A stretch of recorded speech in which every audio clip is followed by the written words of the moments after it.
आज हम कार्तिक स्नान की सभी कहानियाँ एक साथ सुनेंगे। सबसे पहले हम सुनेंगे कार्तिक की कहानी।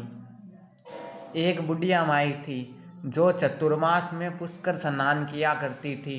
उसके एक बेटा और बहू थे। सास ने बहू को फलाहार उपवास में खाने योग्य बनाने को कहा तो बहू ने खाली टिफिन ही रख दिया।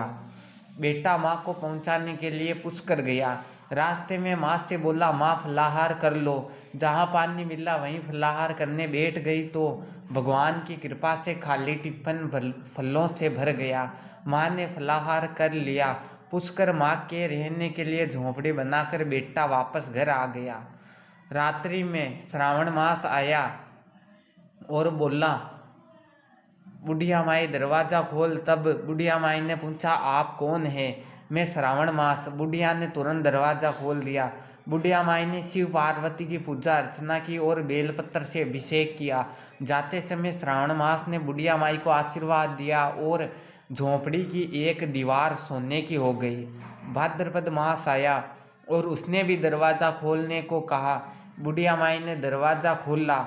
सत्तू बनाकर कजरी तीज मनाई। भाद्रपद मास ने बुढ़िया माई को आशीर्वाद दिया और झोंपड़ी की दूसरी दीवार भी सोने की हो गई।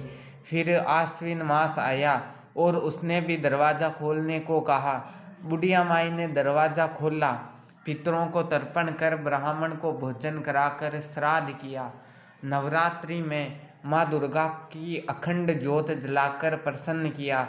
सत्य की विजय दिवस के रूप में बुराई का अंत की खुशी में दशहरा मनाया।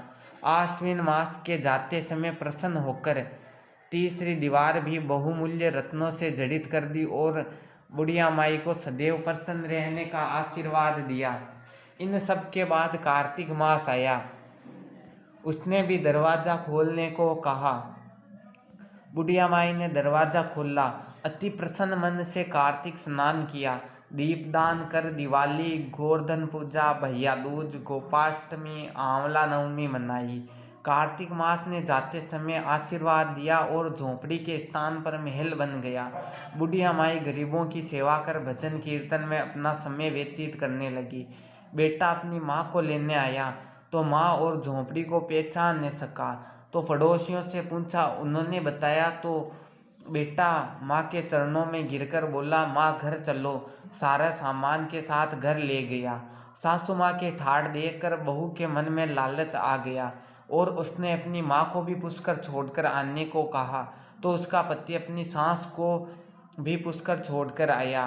परंतु बहू की माँ की धर्म कर्म में बिल्कुल रुचि नहीं थी। वे 4 समय भोजन करती और दिन भर सोती। चारों मास आए और चले गए। जाते समय झोंपड़ी गिर गई और बहू की माँ गद्दी योनि में चली गई, क्योंकि औरत लक्ष्मी का रूप है और लक्ष्मी की तरह चंचल होना चाहिए। भगवान की पूजा और अतिथि का सम्मान और दान पुण्य करना चाहिए। बहू ने कहा, अब माँ को ले आओ। जब जमाई सास को लेने गया तो कहीं नहीं मिली। लोगों से पूछने पर लोगों ने बताया कि तेरी सास धर्म कर्म कुछ न करती थी और खाती थी और सोती थी, जिससे वे गद्दी योनि में चली गई। जमाई गद्दी योनि को बांधकर अपने घर ले आया। उसकी पत्नी ने पूछा, मेरी माँ कहाँ है? तब पति ने कहा, तेरे लालच की वजह से तेरी माँ गद्दी योनि में आ गई। बड़े बड़े विद्वान ब्राह्मण ऋषि मुनियों से पूछने पर उन्होंने बताया कि तेरी सास के स्नान किए पानी से स्नान करने पर उसके मनुष्य योनि मिलेगी। तब बहू ने ऐसा ही किया और उसकी माँ पुण्य मनुष्य योनि में आ गई है। हे राधा, दामोदर भगवान जैसा बुढ़िया माई को दिया वैसा सबको देना। कहता ने हुकारा भरता ने सारा परिवार ने दीजो। जय कार्तिकेय ठाकुर जी महाराज की जय। राय दामोदर जी महाराज की जय हो। अब हम सुनेंगे तुलसी माता की कहानी। जय तुलसी माता की। कार्तिक महीने में एक बुढ़िया माई तुलसी जी को सींचती और कहती, हे तुलसी माता, सत की दाता, मैं तेरा बड़ला सींचती हूँ। मुझे बहू दे, पीताम्बर की धोती दे, मीठा मीठा घास दे, वैकुंठा का वास दे,